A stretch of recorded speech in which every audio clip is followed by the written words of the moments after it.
қонақтарын айдос қармақшыдан жалағаштан келді. Қош келдіңіздер дейді. Рахмет.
Ойнағанда осы телефондарында Қазыбаймен сөйлестім. Қазыбаймен сөйлесіп болғаннан кейін класстасымыз дедім ғой мен енді.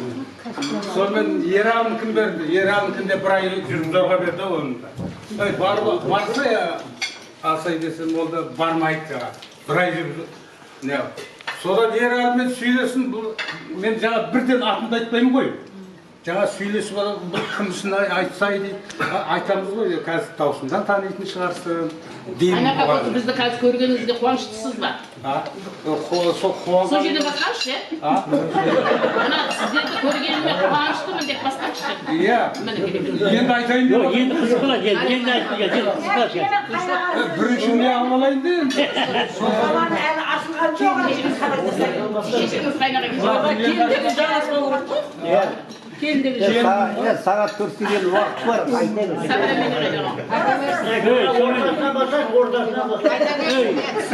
Ералдың нөмір таптың ба? Ералмен сөйлесіп едім, Ералдың Ай, вообще айтты бұл, ай, 50 жылдық болайын деп жатыр деді. Айтты ері. Мен 50 жылдықты білмеймін ғой, ұмытып кеткен болшы. Сонымен, ой, бара келесің ба деді. Ой, мен неге бармаймын? Қай жақта болса да барамын деп осы 50 жылдық маған беріп тұр екен. Оның үстіне нағашыларым да көп екен менің. Ана оқып жүргенде нағашыны білесің ба өзі? Нағашы деген. Әйтеуір оқып жүреді. Сыртта жүргесін енді айтып сыртта жүргесін бәрі сағынышты болған.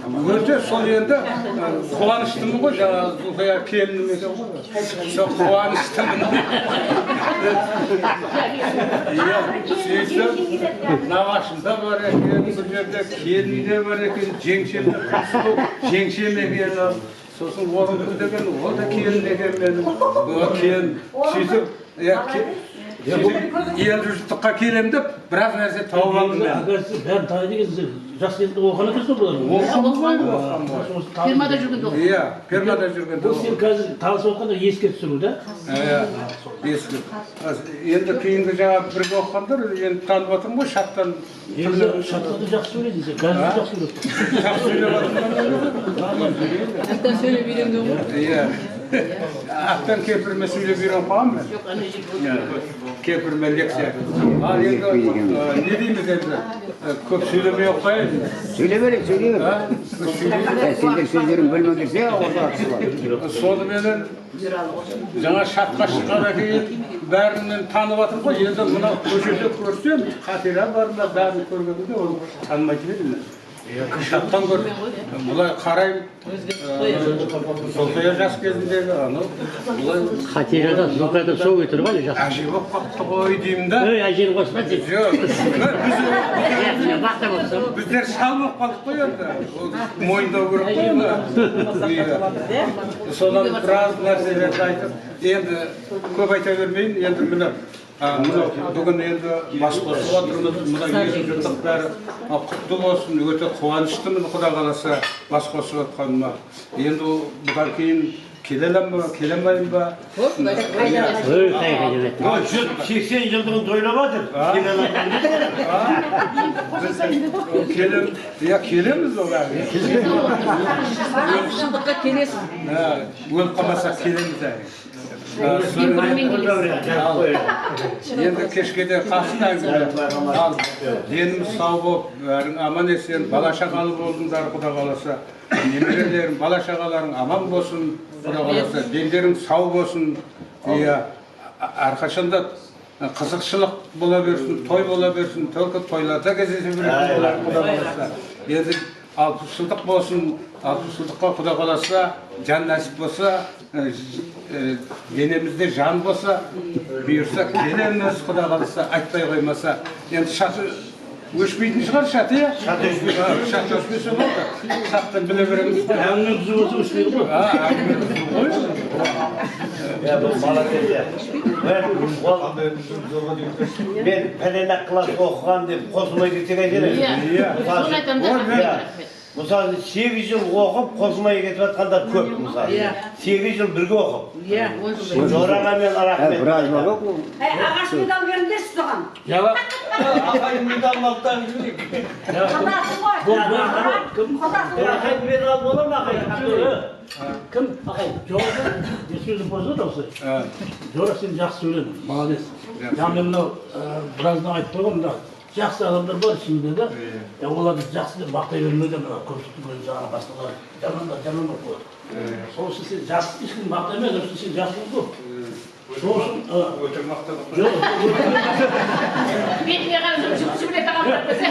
Сен қара, көріп өтіп әлі. Жора дейді. Өте имансыз боласың о деп. Кімді мақтайды?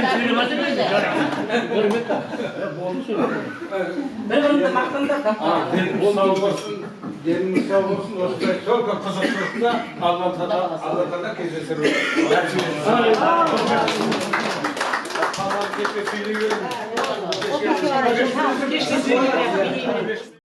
Төребай лидер болды ғой сен. Төребайдың арқасында былтырғын жасап. Жылда кездесіп жатырмыз. 40 жылдықтың алдында іздейтін. Не деген мен балалық кез, жас кездегі сезім, бәрін ойлап кімнің тағдыры қалай болды. ойланып жүріп таба алмаймын. Бұл жақта ағайын туысым жоқ. Бір күні пойызда келе жатырып, Исмат деген жігітпен кездестім. Сол жігіт телефон тауып беремін деді. Осы жаңғырғанның жігіткен. Айтпайтын телефонын тауып берді. Айтпай маған звондады, телефон беріп жіберген. Сол айтпай арқылы класстар тауып 40 жылдыққа қатыстым ғой. 40 жылдықта бүткіл бәрінің телефонын алдым. Сөйтіп алдында телефон өзгерткен кезде көбісі жоғалтып алып, таба алмаймын. Сонымен Орынбектікі қалып қойған, тағы жігіттердікі қалып қойған екен. Осы 2000 нешеде шатташқан. Сол кезде Орынбекке звондадым, мен сен қыздарды іздеші, қыздардың телефонын. 20-да. Ау, сол. Қой 2 жылдан көп болды. 2 жыл болған жоқ. Сол ашайып Bir yıldan asla сөйтіп шаташтық қой. Орынбек рахмет. Бірталай қыздардың телефонын іздеп тауып. Сонымен әйтеуір сәлемдесіп, күнде хабарласып, бірге жүргендей болып жүрді. 2024-те 12 ай. Сол жүздеріңді көріп, қуанып жатырмын ғой. 12 ay 24. 50 жылдығымыз туылсын, бәрің отбасыларыңда әрқашан береке бірлік болып, немерелердің ортасында қартаймай, осы жас қалыптарында жүре беріңдер. Дендерің сау болып, ғұмырларың ұзақ болсын. Енді болашақ 60 деп айтпаймын, 70 жастарың келеді, 70-ке келіп жатыр. Тойларың болса қалдырмаңдар, бір-бірімізді шақырып араласып жүре берейік деді. 50 жылдық бітті деп шатты жауып тастап жүрмеңдер. Аман болайық, бәрінің отбасыларында береке бірлік болсын, дендерің сау болып, ғұмырларың ұзақ болсын. Düşünkül, Kurbanbek var Düşünkül'den Orangöl köpeği var. Bazen şiirine vereyim.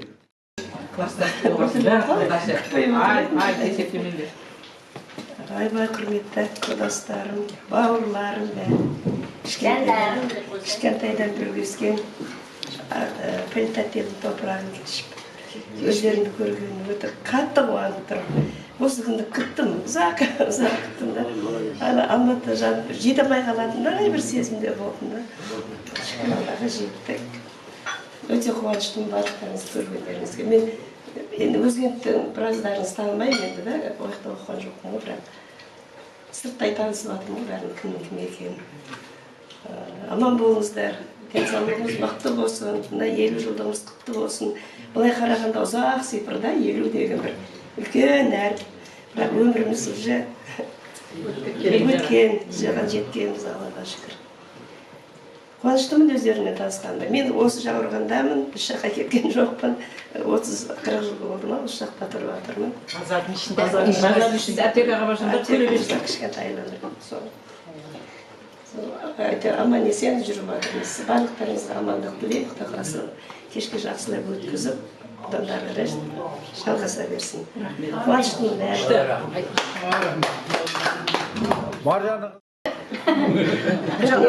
Айтылды ма? Орынға кіріппегенде көрген жоқ педі бана. Иә де қой. Маған сразу сохранить етпен. Бірақ айтпайды. Дарима үйенке құлап қалады. Ой, Наримаға шірек құлап жүрек тұр көже. Наримадан қорқамайтын шығар. Жабыламыз Жабыламыз. Бәріміз қартаймағанбыз, жап-жаспыз. Өзім жап-жас сияқтымын жүрегіме. Бәрін жап-жас баяғы сол 8-9 жүргенде 76-тағдай, 76-та жаңағы көлдің жағасын жағалап, талай осы бейбайшаның үйіне кешке ұрланып бешеге барамыз, салағайды алдап кетеміз. Бізді шығарып жібереді да, осы Нұржігіт, Орынбектер біздің комнаттың ішінен іліп, өздері Торчикеден шығатын.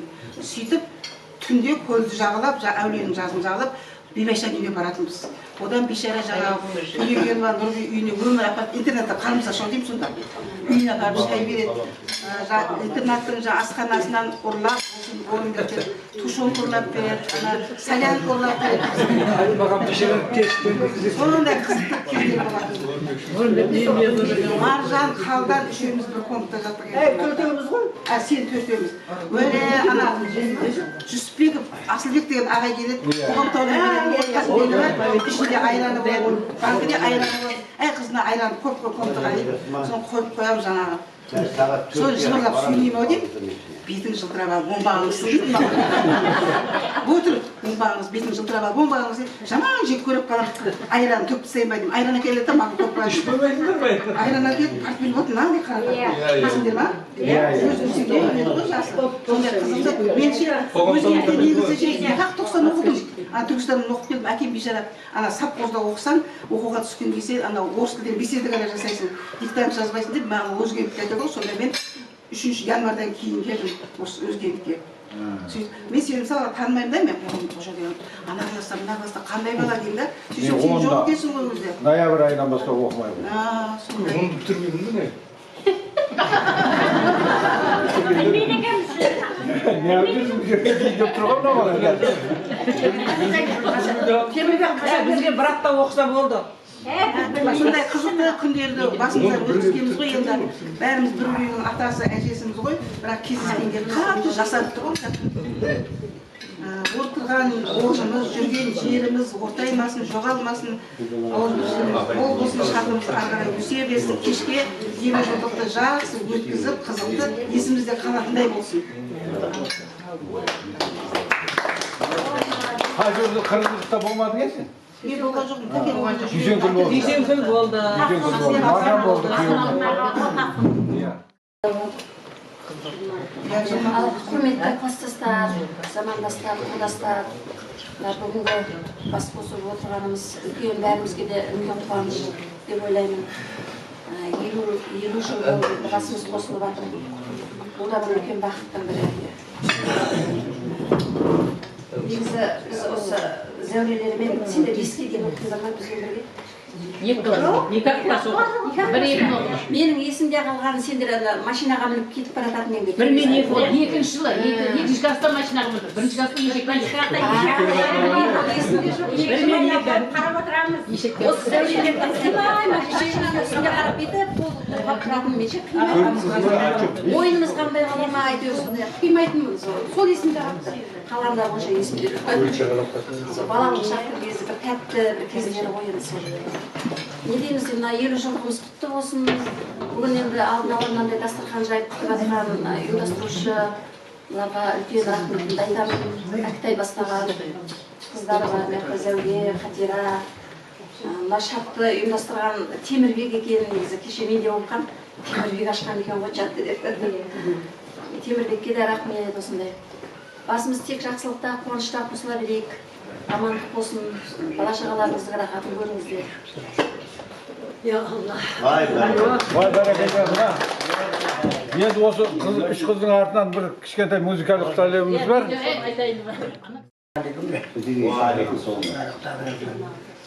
Тойларың құтты болсын. 50 жылдық деген бұл жарты ғасыр уақыт.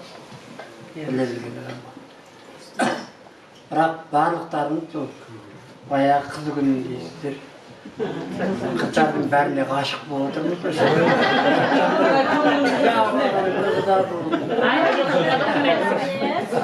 Күлкі болсын деп айтамын.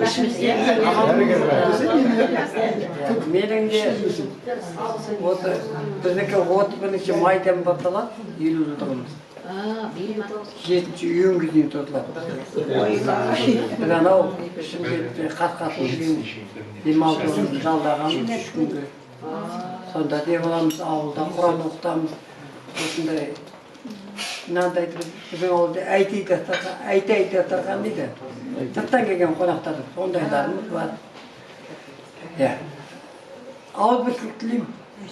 Енді мен мынарда бұлайда біздің кластастарымыз Дүйсенкүлмен біз бір-біріміздің тойымызға қалмаймыз. Немересі үйлене ма, баласы үйлене ма, шай бере ма, туған күнімізді жұмылып бара қоямыз. Сондықтан біз танымай қалу жоқ бізде. Шақырта келе береміз де. Ой, біз құлағымыз түріп отырған. Қашан шақырады, кім шақырады? Сондықтан да оны неге айтады, сондай жұмыстарыңыз жадылмасын. Қалды сондай қауымыз. Ол барыңда жыламағаннан кейін, өлгенде жылағанның көзіне құм толсын деймін ба? Барымыздан бәріміз сыйлаған, осылай сыйласып болған, бауырмал болған, өте дұрыс, рахмет. Жігіттерге рахмет. шалдар деп айтып ренжіп қалар ма? Жігіттер деймін,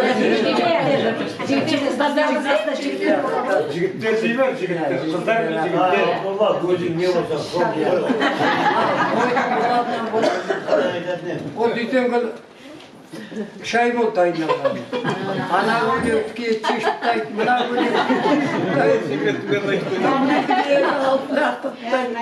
вот не, тойдың қызығы осы. Есте қанатын. Ал енді той деген қазір бір-екі күндік не ғой, өтеді де кетеді. Ал ең қызығы тойдың болғаны. Сонда барлықтарыңыздың отбасыларыңызға аманшылық тілеймін. Балдарыңыз, немерелеріңіз, шөпшектеріңізді көріп аман етіп жүре беріңіздер. Енді кеше менде ана тағы да айта кетейін, осы елудікқа дайындалып отырмын. Сонда ана класстықтарға чатына жазған мен. 80 жылдықты маған берейінші, мен үйімде тұрайын деп. Бәрі күліп алып, құлысын не ады? 96 айынымды ол беді. Бірақ енді негізі жақсы жағып. 60-70-80 жылдықтары тойлап жүре беріңіздер. Аман болыңыздар. Енді бәрі Алланың қолында ғой, дегенмен негізі күлкі, жақсы көңіл күй, ол ешқандай дәруменге, орысша витаминге араластырмайды. Көңілді өтеңіздер, көңіл күймен әділдетіп жүрсеңіздер, бәрі жақсы болады. Аман болыңыздар, бала шағаларыңыз аман болыңыздар. Ұйымдастыру комитетіне алғыс айтамын. Мен жаңа анау ана кісіге де жаңа түсіріп алып, әкеңізді көзім көрмеген, қолын алған кезінде әкеңді. Сізге айтып отыр. Әбсұлтанға ма? Иә. Сізге айтып отыр. Әкеңізді көзім көрген, қолын алған, бірге жүргенбіз кезінде. Мен ол кезде Google атындағы сонда сабақ берген мұғалімім. Совет соғыстарымен қатар жүрген. Сіздің де суретіңіз түсіп алып, класстастарыма салып жатыр мақтанышпен. Осындай аңыз адамның баласы келіп, бізге өнер көрсетіп жатыр. Өнеріңіз ойға жүзе берсін. Аман болыңыз. Барлықтарыңызға аманшылық тілеймін. Ой, бәрекелді. Мұратайға неге қол шапалақтамасқа? бір балаға бермек. İçinde Sauran geliyor babamız енді әкеміздің төл шәкірті ғой. Сосын енді кеше ән шыдады берген. Әнді жақсы екен. Сөзін кім жазған деп айтады, Қалмар көкем жазып берді сөзін. Енді қарады дейсіген ауылда өскен білдіріп тұр. Şimdi Шеңгелде бар, Бұлақта бар, Суда бар, Шаңда бар, Топырақта бар, бәрі келтірді. Керемет. Sonra өзімізде ойланып жатып, сол топырақта болса ағаларым, апаларым жағаяқ жүрді ғой талай. Шаңын басып. Аяғын тікен кіріп бәрі. Сол бір екі ақын болады, мен сөзі Қалмұрат Мұсабек көкем. Қалекеттің қойсай, қол шапалақ. Сарыға молодец. Тыңдайық, екеуге әңгіме қояйық.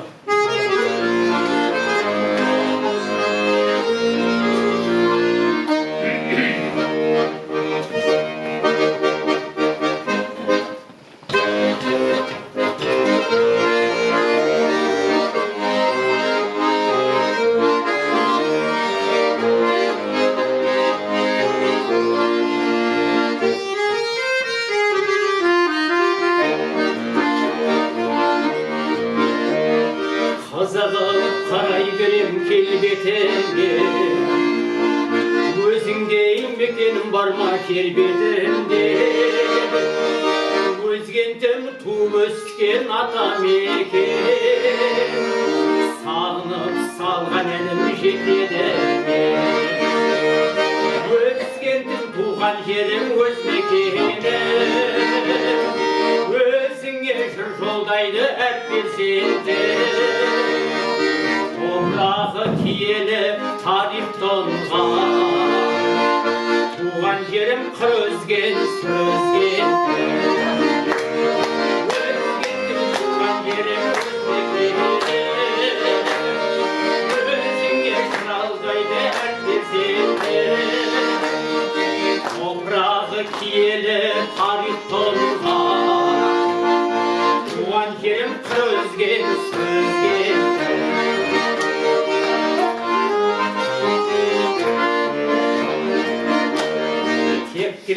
жатқан мекен атай келіп өзгентім сақталасың есте мәңгі қалың ну қалың орман сыр жағасы куәсі жүрген жолдың бала күнге өзгентім туған жерім өз мекенім өзіңе жыр жолдайды әр перзенті топырағы киелі тарихтың туған жерім көзген сөзген өзгентім туған жерім өз мекенім өзіңе жыр жолдайды әр перзенті топырағы киелі тарихтың туған жерім көзген сөзген туған жерім көзген сөзген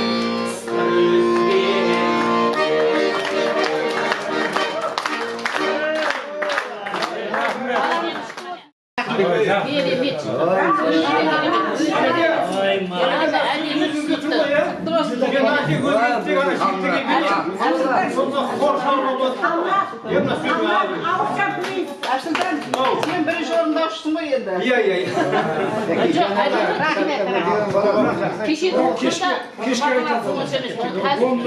Ол да жақсы, өте жақсы. Рахмет, бірақ кешке келіп құлақласың. Кешке ағайын. Бірінші орындаған адамға.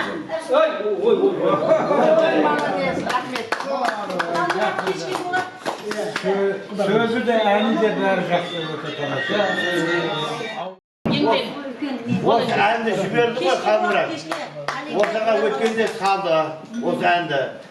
Сосын мен тыңдадым дағы, ана Қалмұратқа звондадым.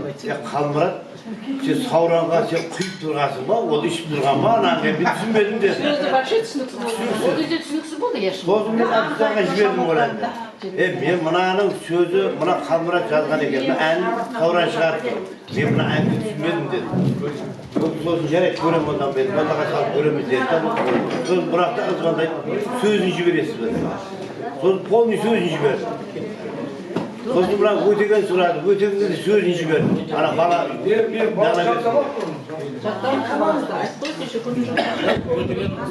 Жаңағы кешіріңіздер енді. Жаңа біздің апайларымыз, ағаларымыз сөйледі ғой.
Ол 5 күн жалғанда сіз біздігімізбен, сіз біздігіміз атылмасын, деніміз сау болсын.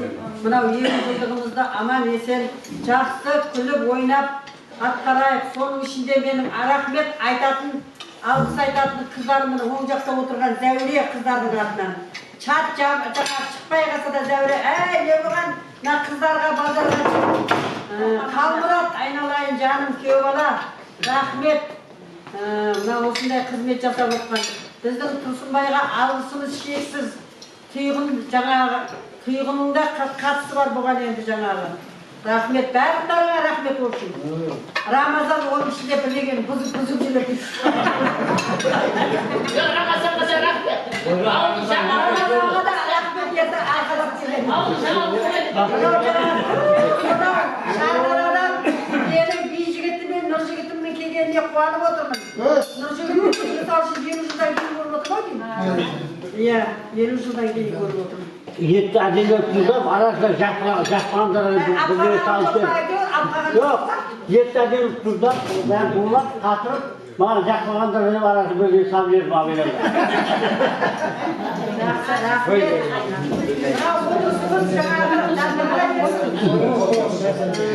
Bärimizin yerimiz sağ olsun. Allah'ınızdan bir şey oturunuzlar. Kamçını basıyorum, bana jigitler жаңағы шықты молодец. Рахмет.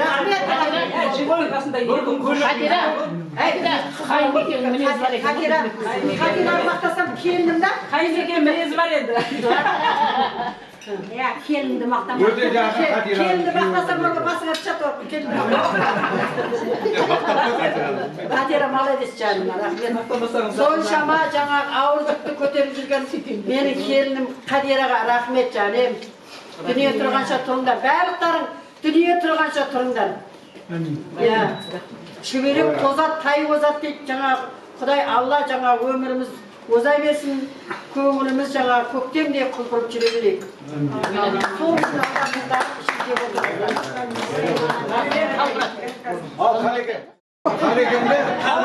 Қалекеңнің азаматы. Bizden at sağ klaslasına bir geliyor.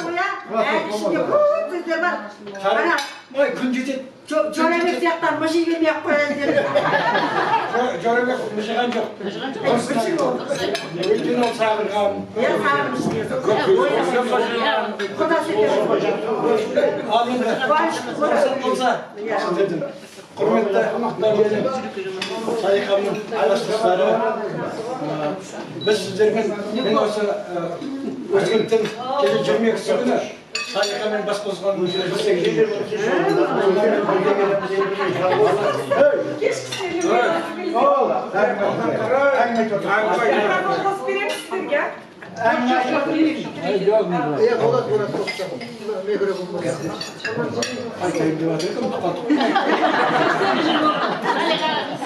Kesinlikle keçiye gördün, ülün düşürüp atsam onu türeceğim aslında.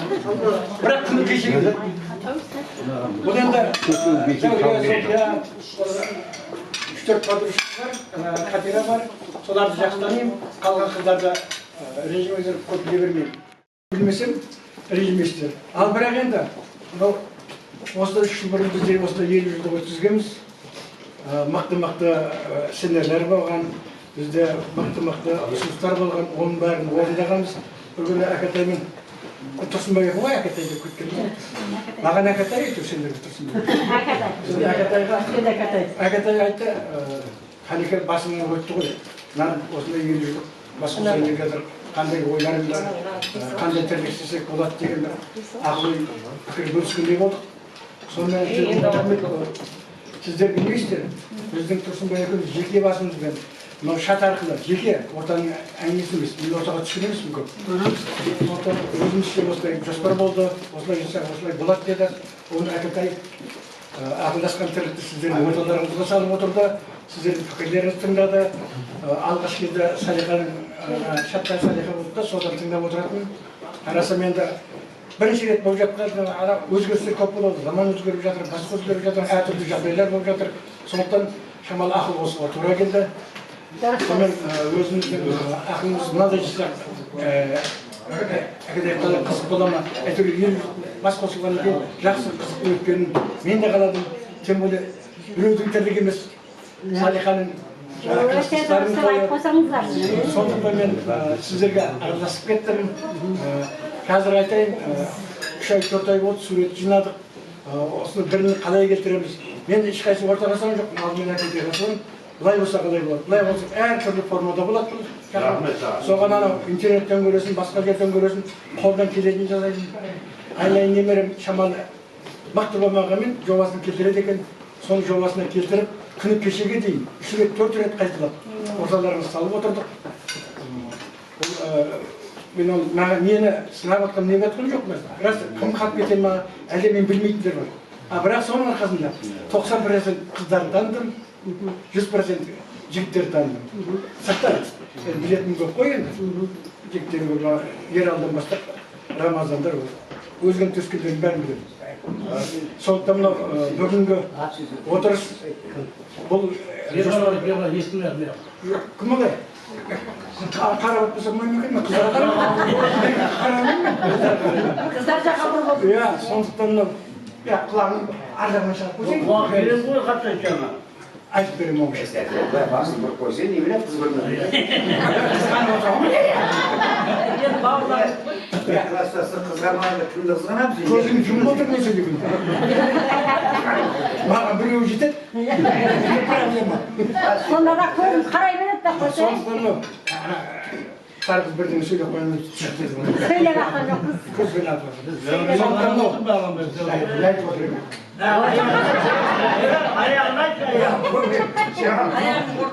Ayakta da aytamız. Kakayda da aytamız. Buttu da aytamız degende atırlarını buladı.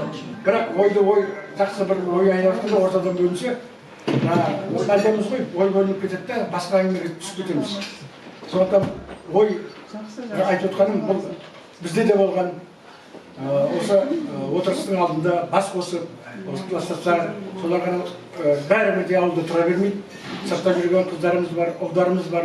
Соларды баладағы қалғандай болмасын, ағайын іздеп жүрмесін. Бір 2 сағат болса да бізде арқауымен осындай дастархан ұйымдастырып әртеген пікір ой болды, мен қосылдым. Өзімізше қолына істерсегенімізді. Бірақ бүгін бір қызық жағдай болды. Ана зәулек айтасын, менің шалым бармайды. Ана қыз айтасын, менің шалым бармайды. Жалғыз өзім бара берем ба деп мен тұрып қойдым. Үстеп тұрайға шығып, әлберген сосын бажаларым келіп жатыр. Сондықтан мен жалғыз емес екен, сіздердің отырғаныңыз осылай сіңесіп жатырмыз. Енді не айтамыз? Бізде болған, енді 50 жыл тұрған кейін 70 жылдық лезде кеп қалады екен. Қазір елбасылар 70-ге толып жатыр. Топта болса біз 70 жыл тойланып жатыр. Бірі Шымкентте, бір Абайда, бір Қызылордада, осы төңіректеулердің бәрі Алматыда 70 жылдығын жасап жатыр. Соған үлгеріп жатырмыз, үлгере алмай жатырмыз. Қабат-қабат келетіндер болып жатыр, енді әрқайсысы жеп тұрады ғой. Ағайын болып туысқан солар естелігін жасап жатыр. Сондықтан биылғы жыл біздің 70 жылдық болып тұр. Алла қаласа бір лезде 2 жыл өтеді де кетеді. Бұл ержүлік деген керемет әсер басылар ғой. Бұл нағыз адамның 50 жылдан кейін кездесіп бірін-бірін іздейтін кез. Осы уақытқа дейін бала дедіңіздер, басқа дедіңіздер, анау дедіңіздер, мынау дедіңіздер. Енді Алла қаласа бір сәби тергеттен басқа, неменен тергеттен басқа жұмыс жоқ. Оны да суббота воскресенье бала-шаға тапсырып, осындай отырыстарға созса болады. Біз де солай жасап жатырмыз. Солай болып жатыр. Бұл өмірдің өзінің солай келе жатқан дәстүрі. Енді айтамыз ана, оңай, ой қыдыратын уақыт болды. Қыдыруға уақыт жоқ. Сондықтан енді уақыт жетсін, мен кешке оқиын ба дедім, енді оқи салайын біреудің арбасы. Шағып кеп тұрғанда оқсы кешке тағы оқысын. Кешке басқалар бар ғой? Басқасы бар. Кешке де оқиды. Өйткені көп сөзден гөрі шумақтаған шумақтарын кеп тұрған болмайды. Ортаға салды.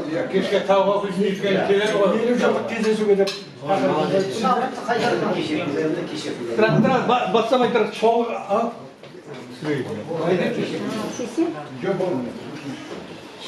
Шабыт қосады.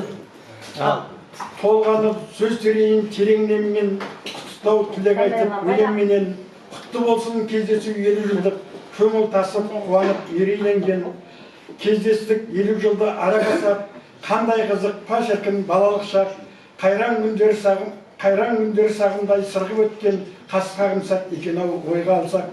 Кездесіп болдық міне мәре-сәре, балалық шақ бал күндер әлі десте, кіп-кішкентай баладық, балғын едік, 50 жыл өте шықтау лездемде. 50 жыл байқағанға қас-қағым сәт, дегенмен көп нәрсені еске салады. Ер жеттік, есейдік, өмір көрдік, алдымызда тұрдарман биік мақсат.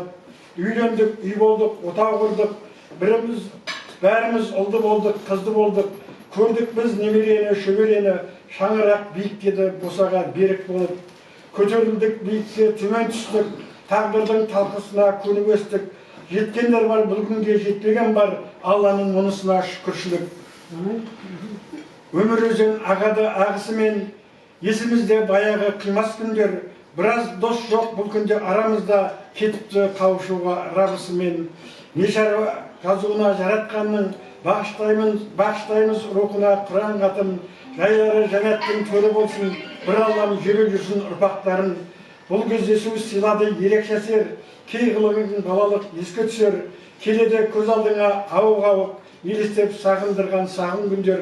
Алда тұр кездесу 60 жылдық, бәрімізге тілеймін мен амандық, есен сау сол күндерге бір жетейік, отбасы балашаға аман болу.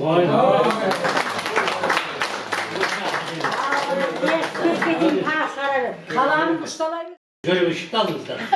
Жөргіпті кездеміз. Бір кез ешігі ақыр жайды бізге қарап. Ой, кейін ешегінде қарашалары ақыратып кет қалады. Шой қалады. Жүзбек ұстай барады ана. Ғұмыр жайды. Бұл есімі сұрады. Қарашаның қыздарына қарамағанда кімге қарайды? Алай Ой, бәрекелді.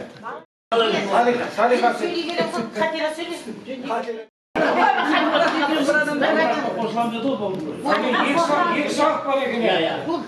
Қатира Салихаға қосылам.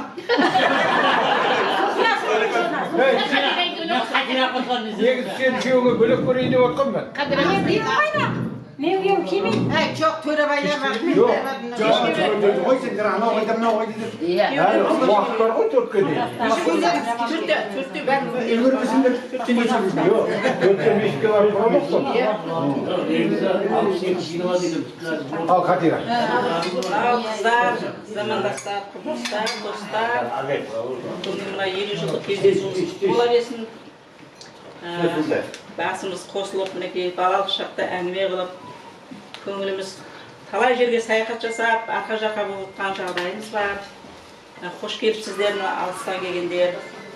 Уақыттарымызды бөліп, достарымызбен кездесеміз деп, қыздар барлықтарыңызға көптен көп рахмет.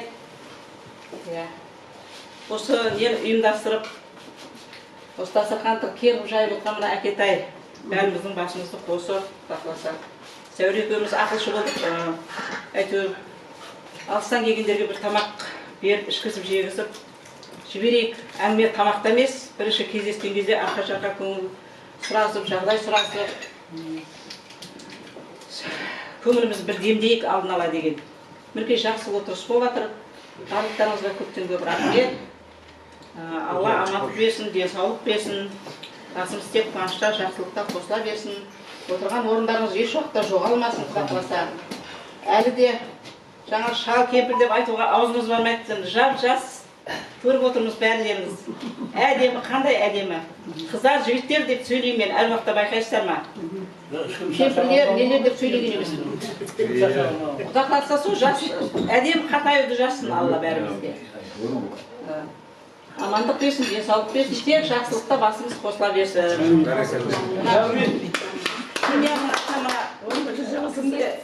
Әкетай мен кімге кішкентай подаркын береді, соны беріп жегейін.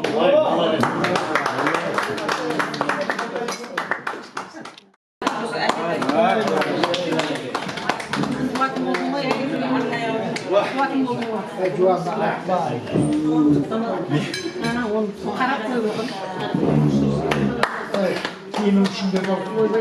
Ыстықпененге тоза берсін.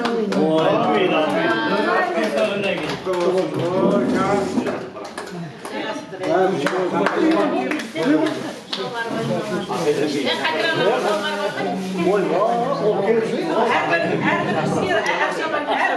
еркектің артында ақылды әйелі тұрады.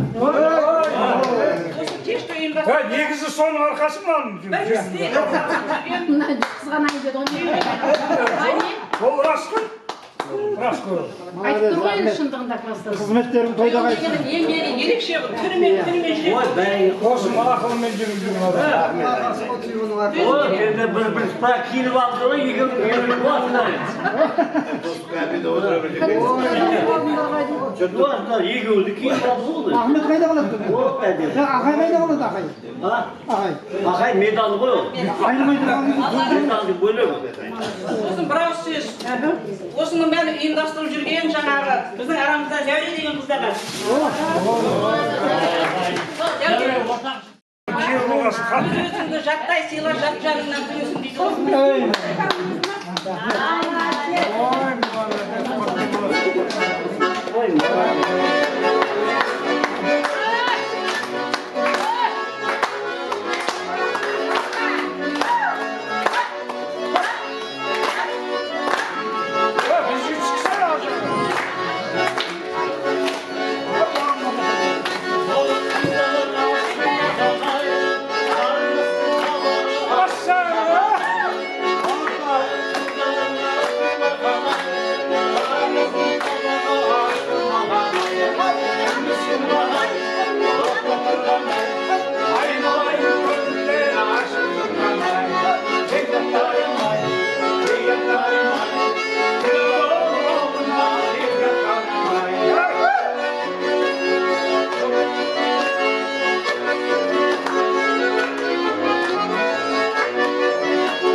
Yok Құдай берекеш, я.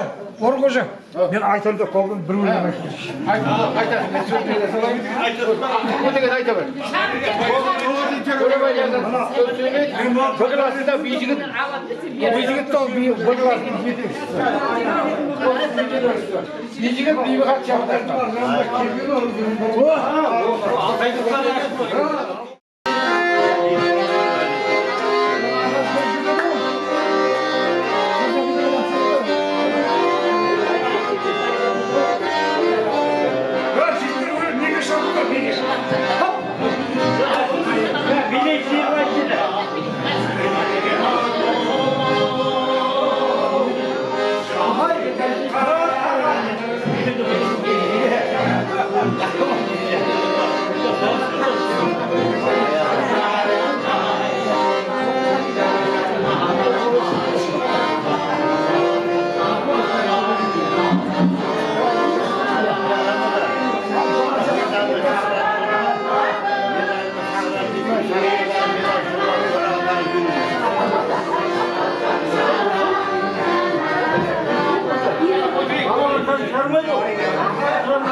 Ağaylar şartı var. Çelikçilerin şartı var. Kuşların şartı var.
Taş böyle. Oh, bu ne yapıyorsun sizin?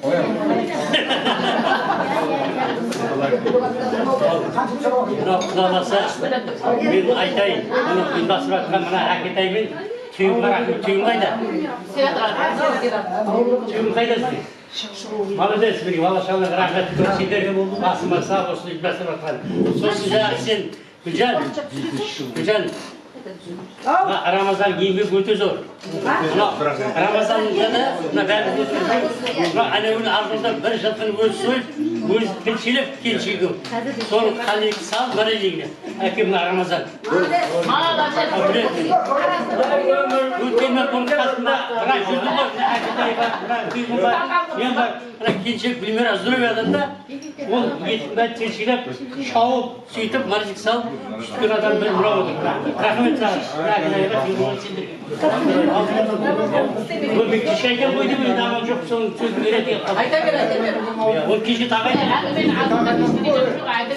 Hürmet kızlar jigitler, yerimiz kudalık söylemadığımız, basımız konuşmadığımız. Ya aytmadığımız almışlar, gitmişler, şalvası versin. Sonra hemen sonra sütü veriyor. Kudaklısı berkler, gebermek. Alın temirikti, sonra kazandan gelmedi. Şöyle almattan gelmedi, kaldı. Kızlar ona bijikti, sonra şarkıdan gelmedi. Konuşur mu? Eğer yeter ki gel, beni sağladım da. Boşuna olur. Bir gün yıkım vurup geldi beni ki. Konuya engülistik, giderlastık. Енді бір-біріміз мақтамасақ кім мақтайды? Оқулардегі бір мақтамайды бізді. Бір-біріміз мадақтайық. Бір-біріміз мақтайық. Мінекей. Жақсы сөзді айтайық. Ал амал Сен зәлет сөйлесің. Енді Төребайға рахмет. Ләззатты ертті бермінекей.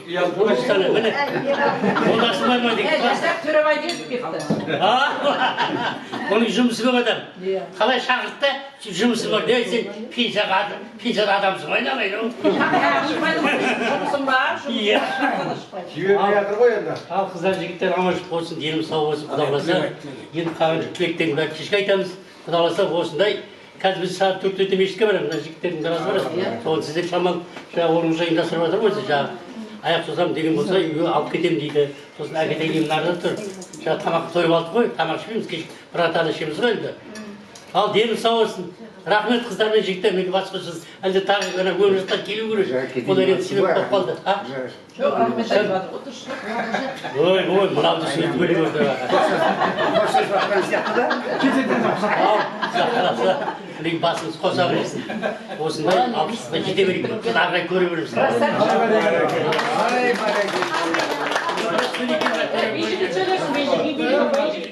Қыздар мен жігіттер мен қыздар, мынау қуаныштықты бірге бөлісіп келіп отқандарыңызға мың алғыс.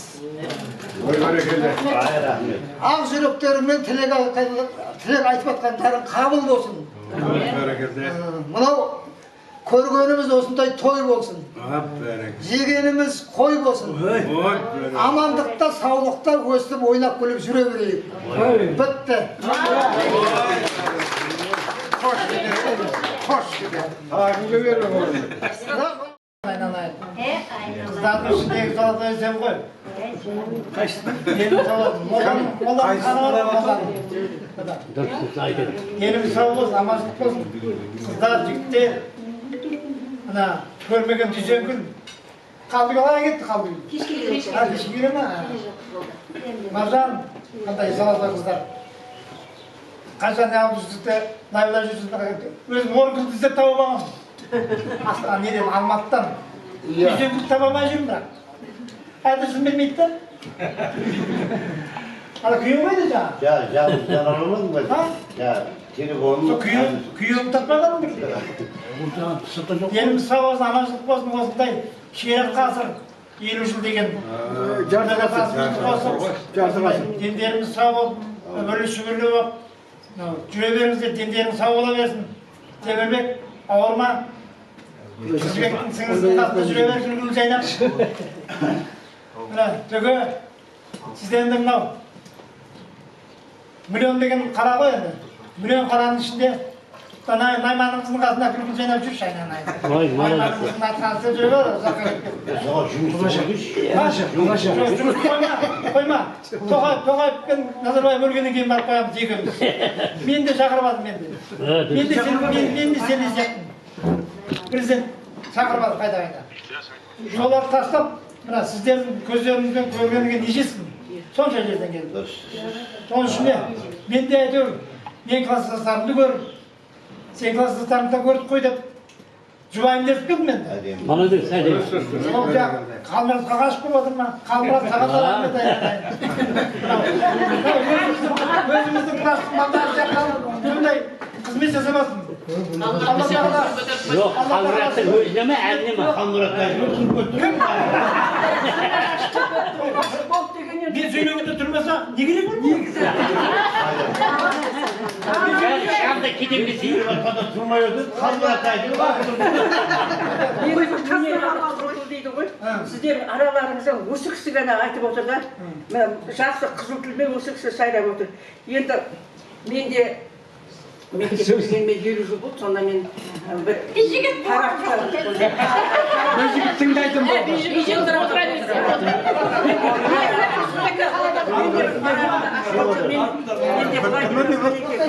Енді біздер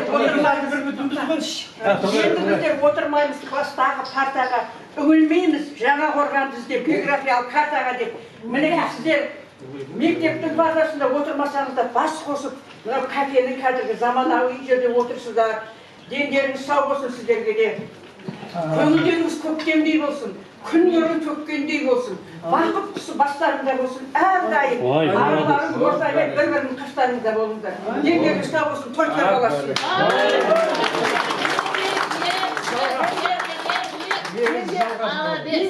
Намысым оянып кетті. Менде намысым оянып кетті. Жоқ, қазір. Мынау Қалекеңнің өлеңіне неге сіздер жауап қайтпайсыздар? Мен айтайын енді. Ой, молодец. Қайтпа. Маған нәрсе кімге бағын етті?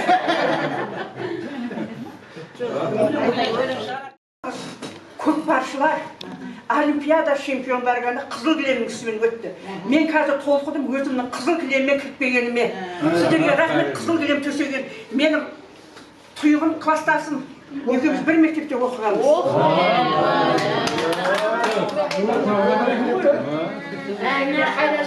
Иә,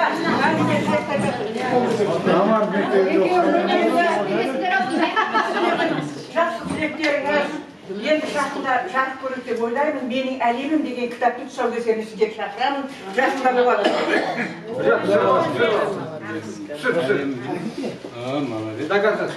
Қанеке? Ататайдың ағасы. Жақсы екен. Мен сізбен танысқаныма қуаныштымын.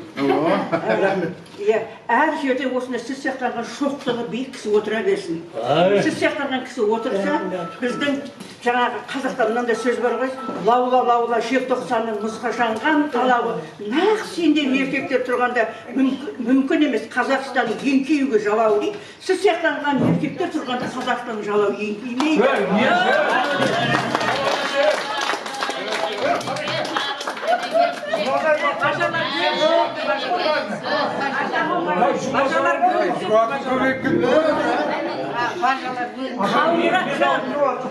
Қалмұратжан, ақ желкен, тыңдаңыздар, қандесі болса, арасында одағай сөз болса, былай айтасыздар енді, бұл қазір ғана туындаған дүние. Сонда бұл кісіні танымаймын. Кездеспегенде, Қалмұратжан, ақ желкен қайықпысыз, бір қарасам байсалды байыптысыз. Ағайын ортамызға чөкеш ақын келді, ақынға құрмет қылмай айыптысыз. Өзгент деген ән жазған ақынға біз тік тұрып қарсы алуға лайықтымыз. Сырдария жағасында ұл туған тектілердің арасында поэзия, мен өзім поэзияға жақын емес екен, прозаға жақын екен. Поэзия әлемінде сапарымды сіз жазған Өзгент деген әнмен келдім. Алатын орныңыз төр емес пе? Халқыңыз алақанда аяласа, ұрпаққа береріңіз көп емес пе? Елімнің жүрегінен орын алған бақыттың ең үлкені осы емес пе? Кешіресіз болса егер қате жерім Қаратауының шыңынан ту қадаған тұғырдан түспес екен ерлеріміз, тұғырыңыз биік болсын. Ерлеріміз еңкеймесін. Қаратаудың басына ту қадаған кішісіз.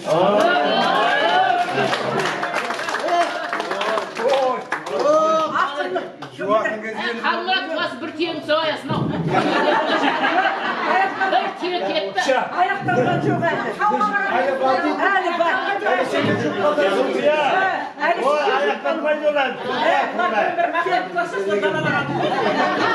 Ақынның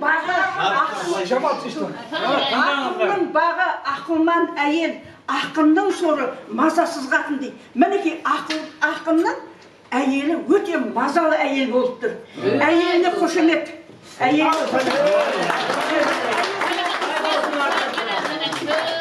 Рахмет. Салихада жуатын болды ғой. Мынаны өңдеп өзіңізге табыстаймын, құда қаласа. Салиха, суас бір түйе болды ғой, түйе болды. Айналайын рахмет, орамалар. Ой, бай. Күйеуі мақтағасын енді алып. Жан-жадымды мақтап тұрса біреу. Микрофон жоқ екен, ау микрофон. Байдың қызы емесем бұлғақтаған, Қарашүйдің қызы едім жырсақтаған. Салиха, мына 5000 теңгеңізге рахмет. Кластастардың қошеметі қымбат маған.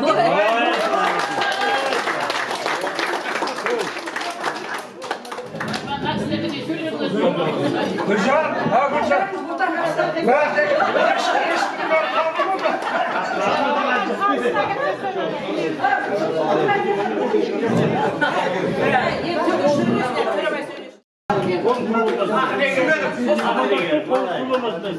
Енді құрметті кластастар, бүгін құлияға басымыз қосылып арқа жаққа болып жатқан жағдайымыз бар. Енді көрдіңіздер ме, екі ақынды. Енді мысалға мұнда бейжігет болмаса, мұнда ақын қаяқтан туады, салиқа болмаса, мұнда ақын қаяқтан туады, ортамызда. Ортада шыққан адамдар Қамұрат, рахмет сізге. Өзгеліктен өлең жазғаныңа, әні шығарғандарыңа, кешке құттықталаса көтеген баласы айтады. Жақсылық тұрғын. Шаттан көбі жақсылық әндері, әндері.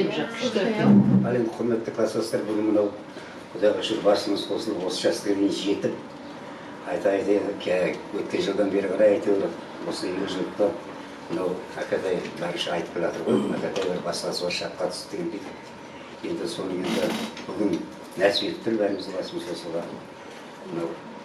Әрқашанда енді осындай елжілікті жеткен бар, жеткен бар дегендей, осыған жеткенімізге Құдайға шүкір бәріміздің де.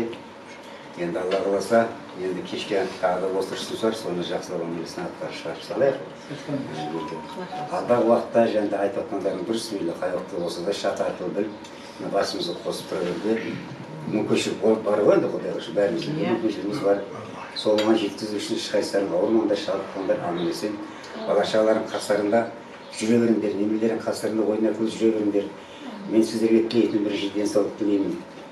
Денсаулық болса егер басымыз қосыла береді, қаяқта болсақ та. Енді бұл жерде жауырғанды қоямыз, жаңағы маңай бар, әрсіміз. Өз той болсын, мысалы отырыс болсын, басқа болсын айтсаңыздар, хабар береміз, бірімізге сөйтіп басымыз қосып тұра береді, мынау 5 күн жалғандар. Енді ары қарай көреміз, 70 жылдық бар, басқа бар дегендей, елі басымызды қоса берейік.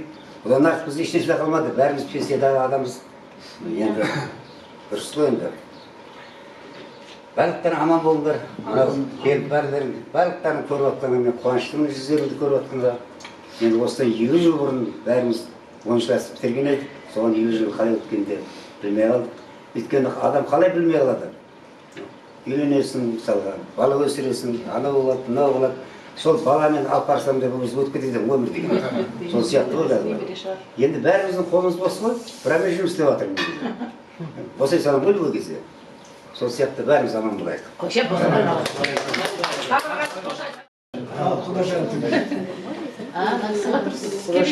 өтіп жатыр. Жаңағы бүгін айтпақшы Салихаға рахмет осындай ақын тапқан. Сізге рахмет.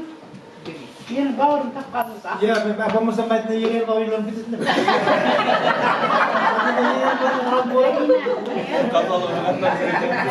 Мәдина Ереліваны анаға тиіп кетті жүріп анамыз. Мәдина Ерелева ол кісі тек ән айтатын тұғын. Мен сол кісінің сөздерін жазып беретін отыр ғой Мәдинадан қай жері? Сен қайда үлкенін таптың? Мәдинадан сөз болмаса ән қайда? Сен айтатын демес. Ортада қызырып отырған кісілерге мен рахмет айттым. Және осы көпшіліктің бәрін басын қосып отырған жаңағы осыны ұйымдастырушы қыздар, жігіттер, сіздерге рахмет. Осындай көптің арасынан сонда бір белсенді қыздар, жігіттер шықпаса, кейде адамның осы басы қосылмай да кетеді. Жақсы тілектіңдер айтылып жатыр. Мен сіздердің орталарыңызда болғаныма мен қуаныштымын. Көрмеген кісілерді көріп жатырмыз. Көптен көрмеген кісілермен табысып жатырмыз, танысып жатырмыз. Бүгінгі отырыста, жайған ақтастархандарыңыздың басында, мынау 50 жылдан кейін сіздердің танысқандарыңызға, табысқандарыңызға осылай айтқым келеді.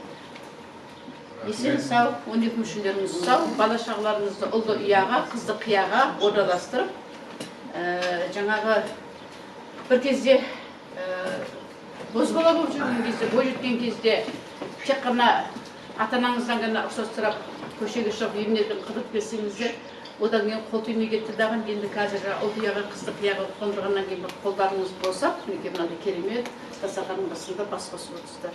Сонда жаңағы мынау сіздердің бұл еңбектеріңіздің жемісі ғой енді. Ойдағында еңбектеріңіздің жемісі, отырған орындарыңыз еш уақытта жоғалмасын деймін. Жалпы біздің елде мынандай әңгіме бар. 40-та қатарыңмен жүресің, 50-де өз абыройымен жүресің. 60-та алжымай ақылыңмен жүресің, 70-те балаңның жетегінде жүресің. 80-90-да Алла берсе жүресің деген сөз бар. Сондықтан да Құда қаласа мінекей жаңағы сол кезеңнің бәрінен өтіп, мынау жақсы кезеңде, әрбір сәтте балалық шақтың қызықты ауылынан өтіп, одан бергі кезеңдерден өтіп мінекей бір бақытты қариялық енді қариялыққа жақындап қалдық қой, енді қария болмасақ та соның есігінен босағасынан қарап тұрып ешкімнің қартайғысы келмейді әрине. Уақыт өзің дегенін жасайды, сондықтан да бәріміз әйтеуір ішіне төріне еніп кетпесек те босағасынан қарап тұрмыз ғой енді. Қарияның үстіндеміз ғой. Сондықтан да жаңағы айтқан тілектердің барлығы қабыл болып, отбасыларыңыз аман болып, тек қана осылай қызықшылықта кездесе беріңіздер, аман қағазға жазып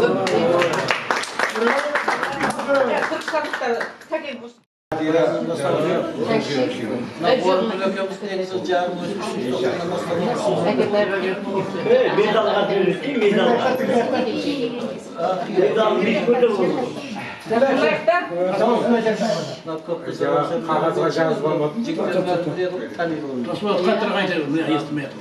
Не oluyorsa denleriniz sağ olsun, aman bollar, nanday olsun, kendi sırkan basında, işte kezdesiniz çok güzel böyle, olsun Ündemeyim üstü baydı mı? Sol söz. Sokaktan kaçmasın desin. Темірге келген. Болды, сөйтіп ақ айта берсін. Ермек бай. Енді жаңа неге баратын кез жақындап қалдым, менен де қайта сұрамадым, неше адамдарды. Елдіге сөздің келегін Қатира, Зұлқия. Беріледі әлі, беріледі. Ол өзінің несіне қосып тұр. Осы жақын жердегі бір сөйлеп қойды бәрі. Жона кім? Bravo kaldı.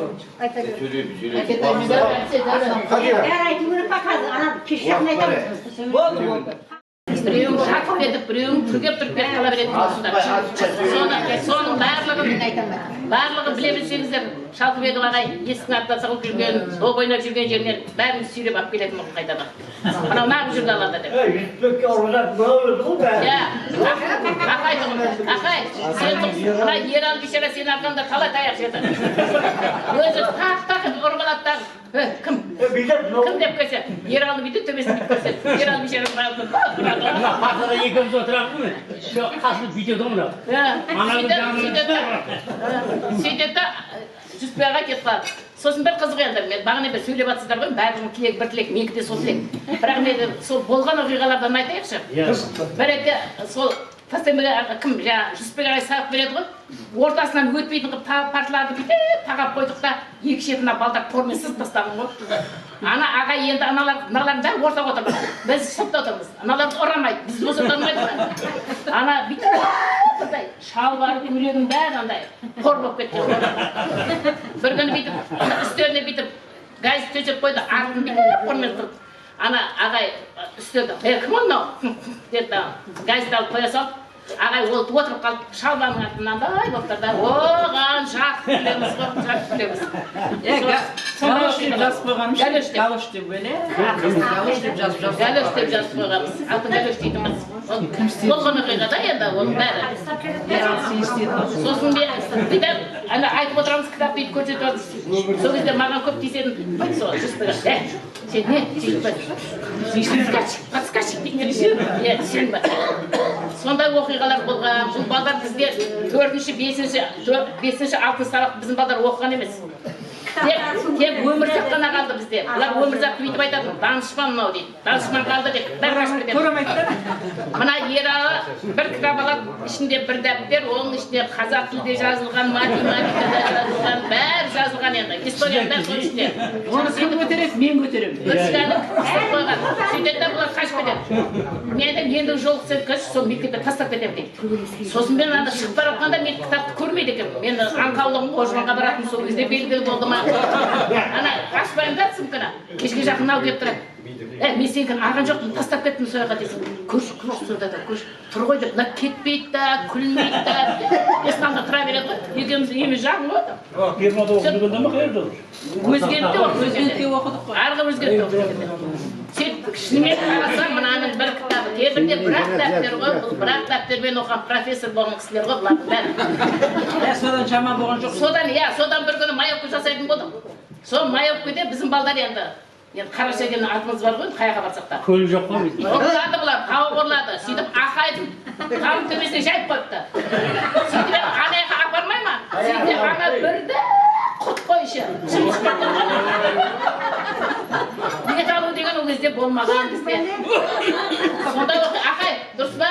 Болды ма? Есіне алып Қатын жеп қойған болмаған дейді. Әдейі есіне салмай отыр бұл. Бәрі біледі. Жораны да ше, жораны да сол қайдап отырады. Жорада біздің екі шашымыз бір-біріне байлап қояды. Сөйтіп ана қағазды шайнап, рәгатымен бізге ататын. Мына құсып жалдарды. Сосын Рамазан, біз деген сабақ өмір оқымайды ғой деп орнына тұра береді.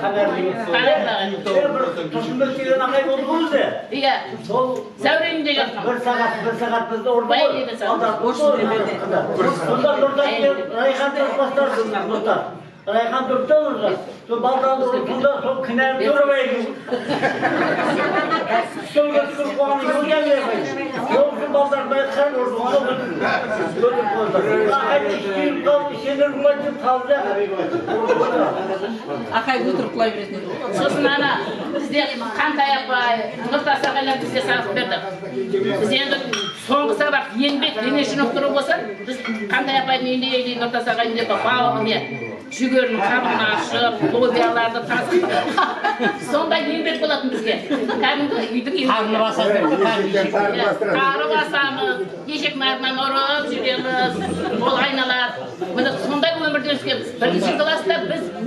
Бірінші класста біз профессор болып, ешекпенен Ақжолда оқыдық. Қазір бағдар болды ма сен? Екінші класста бізге грузовой машина деген болды ма, үстіне пелесені бар, артынан ешектің не қылатын. Сонда біздің ұрышқамыз бізде сиясау. Сол сиясауды білмей бәріміз жабылып мектепке біреуін тастап кетсек болады ғой. Ананы папкаға сабаламыз, ол үйге келгенше төгіледі. Оған төгілген қант пен нанды жеп аламыз, жолда қарнымыз ашады. Міне сондай профессор болған қыздарымыз. Жақсы оқыдық деп ойлаймыз бәрі. Бірінші класс, екінші класс. Сол кезде қоңырау бізде қандай болды? Қандай қоңырау болды? Ішіне дәу ненің ішіне тас сабалып қойды. Қойдың ойына байлап қояды. Ішіне тас сабалады оның ішіне бүйтіп тұрады. Сондай мектеп, қазір деген жетілген заман. Сондай неден оқыдық. Бәріміз профессор болдық. Қазір бір үйдің анасы, бір үйдің атасы, бір әулеттің үлкендері қазір. Бәрі жерге қарап тұрған ешқайсысы жоқ. Бізге автобус беріп қойған оқу. Не, шофер атқан өгім болды. Ол кеймен ғой.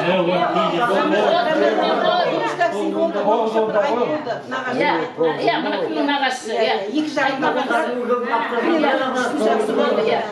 ортасына ескі киіз төсеп қойған, соны отырады. Екі жағында груз такси. Иә, мына кім? Оның күндің нағашысы, мамасының есі. Кім еді аты? Айтбек. Кейін ол кісі кран айдады, Әркім өзінің историясын енді түлекті кешке жақын айта бересіз. Болған оқиға, айтсыңдаршы мектепте болған оқиға қазір. Ал Зәуре, сен не айтасың? интернет деген дейді да біз оқыдық. Иә. Мен бірге оқыдық бар ма? Бар. Бар ғой, мен екі-үш ай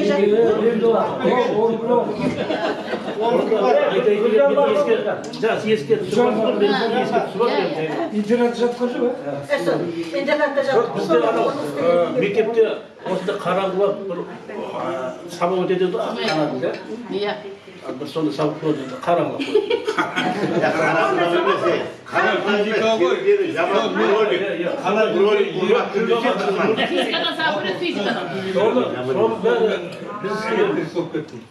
Bizde internette жатамыз. Kanalda Aslan деген ағай бар.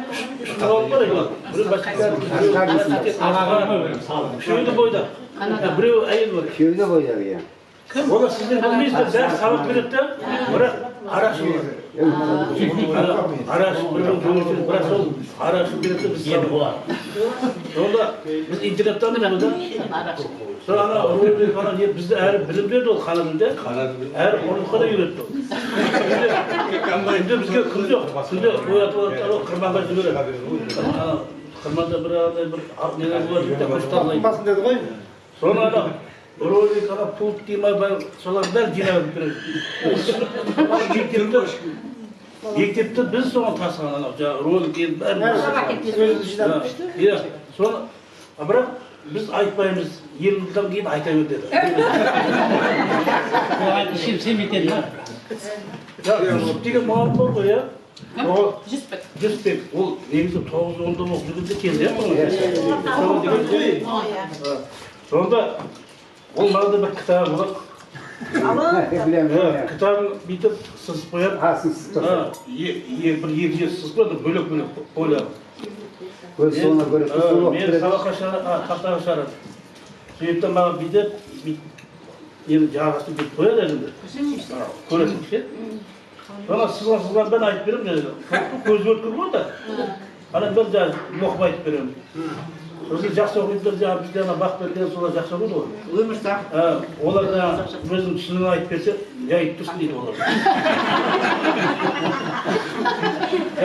Hocam mınaның da öyle imansız yer var. Ya Жүсіпбек öyle bir kitap açıp koyuyor da tarihten beredi. O canından tutup iş durmalarda ana suduratı okuyuverdi. Ana bir koyuyor da kitap çok koysa sırtına masa okuyuverdi. Sırt tarihinde de ana kanına değil okuyuverdi. Ana bırak. Bizde töremesin bak. Yok buna ödersin. Koyda da ana toktamasan bu değil mi? Toktap kalsan ayakta bir oturup niye etti buna diyecek o? O da yeri değil. Ananı suduratı okuyordu. Kitap yok olsa sırt tarihinde sırt okuyuverdi. Toktama bıraktı. Töremesin değil. Ben talentsizler, şivere doğru hatıra bak. İmanlar ben Türkistan git geliyor. İmanlar herhalde. İnternette jatamız oldu. İnternette jatamız жатқан кезде біздің балдар қарап тоқшылықтар деп айтыр. Ана şimdi оят ана ағамдарымыз не айтыр, ұрат не аласы ғой, соны сылтау тамақ жоқ. Тамақ ашып деп қашамыз ғой интернеттен. Бір күні. Содан бір апта қашып кетеміз. Оған ответственный классик ответственный, ол деген басшылар. Олар шығады, бәрін алып келеді. Әлгіретте жаңағы ашсын ба деп жаңағы балдар біз ұрысады деген. Сәмен аш деп па? Кіші бала ғой тағы. Сөйтіп ұра деген соң мен алладан ұрып болғаннан кейін мен енді уақыт өткізіп келемін ғой енді. Ашылып басылған. Адамдар таяқ жеген. Маған айтады, сен имансың ба? Бәрін өткізіп келем ба, бәрін ұрып болғаннан кейін келем ғой. Интернетте негізі бізде де қызық болған бір талай. Жаңа сені айтып отырса қызық. Сондайлар жақсы ғой деймін да қазір. Қызық таусамайсың ғой. Бізде әлі айтылмаған сөз көп бірақ. Кеше айтасың. Шатан кездеше нан ұрлаймыз ба? Шетте мынандай тамақ беретін жер бар. Соны айтса? Оны айтасың айтып. Білесің бе оған білесің. Жаңа біз анау түнде жібереді. Ұрыққа жібереді ғой. Соның ортасында келеміз, таңырта келеміз болмаса. Ана темір таппаймыз айтып. Орал баланың тез уақыт өтпеді. Келеміз, қарымыз ашады. Интернетқа келеміз, 5-6 бала. Сонда бізді аман алып қойғанда айтмағанмен Бақберден үйден бой кішендейді ол. Склаттың анау төбесіндегі ашып қояды қорып, істеп кетпесін. Оны сыйлаймыз. Айтмағанмен ана түнде оятып алып, олар ұйқы бармайды, олар жарамайды да. Оларды оятып аламыз. Барамыздар, тоң үстінде билеттерді көтереміздер арнайы. Сүңгіп жібереміз, олар сіздер. Айтады ішін шашпайған, екіз көз жаңағы. Сонда бір көшелді, болғандың алып, тағы сондай керек нәрсені аламыз деп көпке дейін білмей жүр, иә? Көпке дейін білмей жүр, бірақ біліп қояды екен бәрі.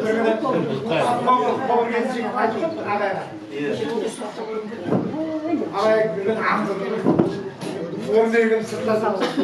Ақбергенмен айтып шағындай анашын кіріп жүреміз де бізге беріп алды ма? Мәлімеге қайтып қойды. Санады. Болдыңыз ба? Мен жерді бәрі адамдағы жинап алды ғой. Біздегіміз қашып кеткенбіз. Аналар білмейді. Аналар білмейді. Екеуі болмап шалды ғой. Сол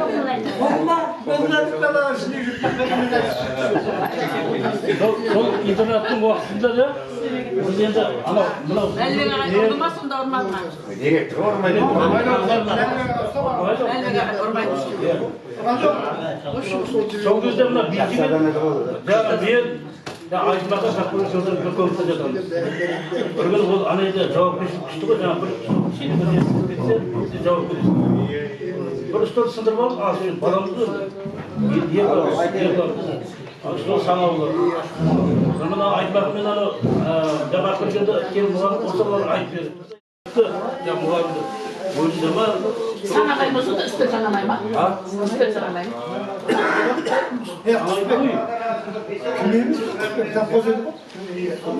Kurbanlarla. Kurbanlarla dedi o. Zakkoz barlar hayaladı koy, pazarda şimdi kama. Emili gibi. İyiydi koy, pazarda ben tüm müziği.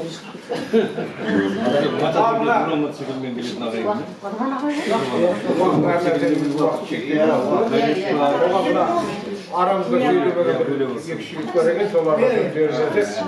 Osman kızıklı PKK'larla aydamaya bayağı yer aldı. Sabahta oturganda ayağını kuşuna koyuyorlar da diriledirmiş. Bugün kılas diriletken kez ama eski mektep oğlu sarkılıp gidelim de o. Esinde mi? Esinde kaydı.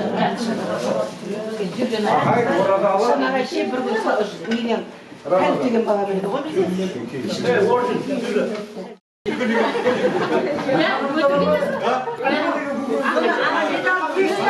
Ben bir yesinde kalan aytayın. Ana жатқан жерден жай болды Жұмабек. Екеуміз ана экзамен болып жатыр. Қасымбек екеуміз жатқан жері болды. Соны жүгөлі бар еді, қара жүгөлі.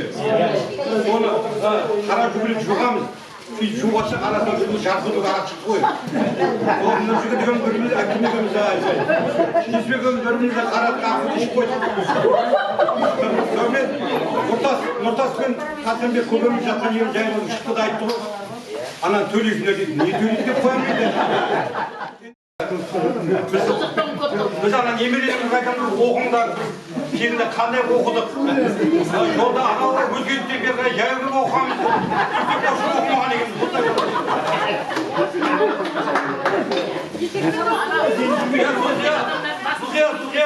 Мен өзім ойлаймын да, мен сабақ жақсы тиіс жүрдім ба десем, менің енді сөйлемі көбейген ғой жаңа. Ana, yedi çıktı üstüne kulübüne kadar bit korktak geldi. Hiçbir ağına bırakın ya, kimge? Hiçbir ağına azap olmuyor. Bugün bir basmağın yoğaltkan koy, ben firmada turamız o. Görebilirsiniz mi? Sonra firmadan mal tavla geperdim ben. Ya saat oldu o saatımızın da.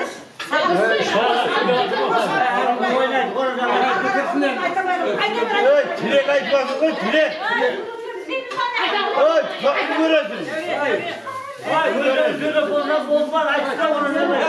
Bırak mesela adam.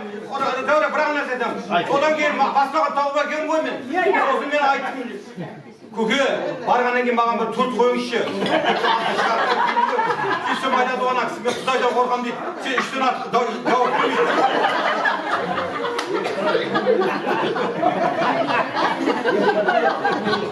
Ал нағымеміз қыздар мен жігіттері рахмет. Мынау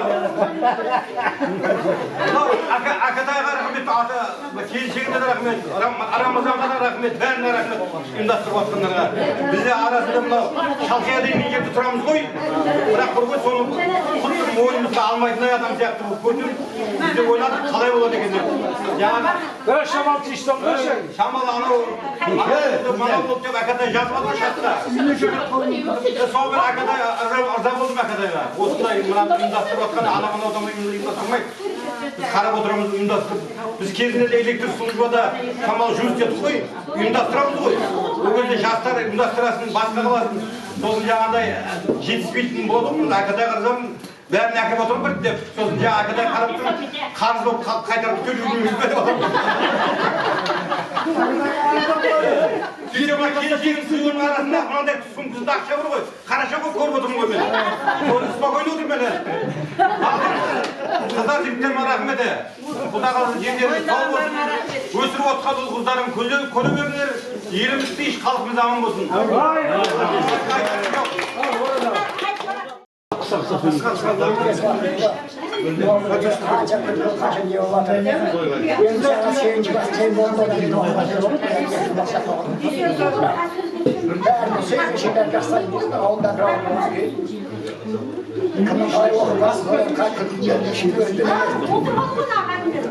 Hiç şaman şurada. Deniz sağ olsun, otmasa Allah tek olsun kızışta gezdirmesin. Aramızda üzülmesin. Deniz sağ olsun.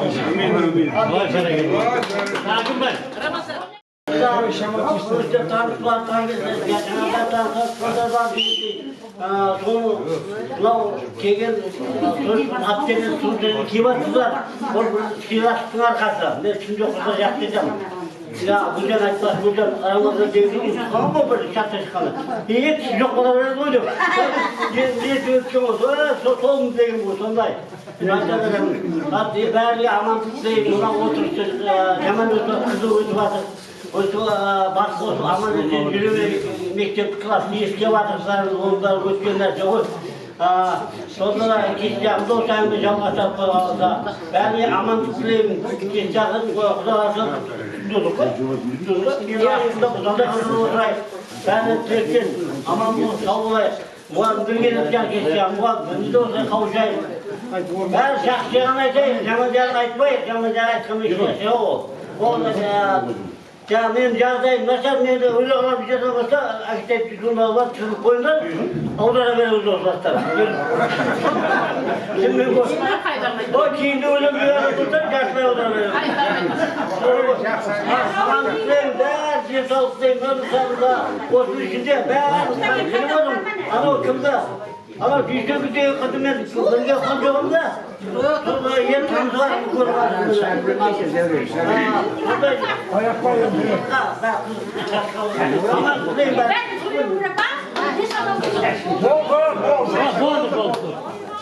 Yaşamantık olmasında Sakan'ın merekesini etkin otmasına bakılsın.